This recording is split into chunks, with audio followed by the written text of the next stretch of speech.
Samantala, alamin naman natin ang presyo ng ilang pangunahing bilihin sa palengke. Alamin natin yan sa report ni Gab Villegas. Live. Gab, kumusta dyan? Joshua, nananatiling walang paggalaw sa presyo ng mga highland vegetables dito sa Kamaning Market sa kabila ng pagkakaroon ng andap o frost sa mga taniman ng gulay ngayong panahon ng amihan. Ayon sa mga nagtitinda ng gulay sa Kamaning Market, hindi naman apektado ang presyo ng mga gulay na nanggaling sa Cordillera. At sa pinakaling price monitoring, nasa 95 pesos ang presyo kada kilo ng repolyo. Ang presyo naman ng carrots ay 55 pesos ang kada kilo, habang ang presyo naman ng patatas ay 120 pesos kada kilo at 90 pesos naman kada kilo ang presyo ng sayote.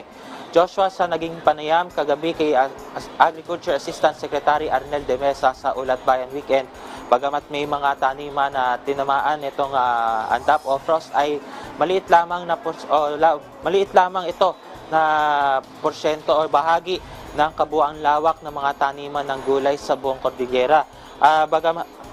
Kalimitan na ayon pa kay Assistant Secretary de Mesa, kalimitang dinidiligan lamang ng mga magsasaka yung kanilang mga pananim na gulay para hindi matamaan o hindi maapektuhan ng andap.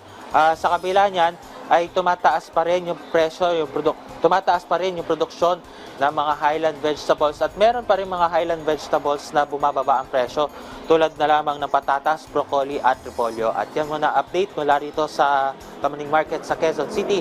Balik sa Joshua. Maraming salamat, Gab Villegas.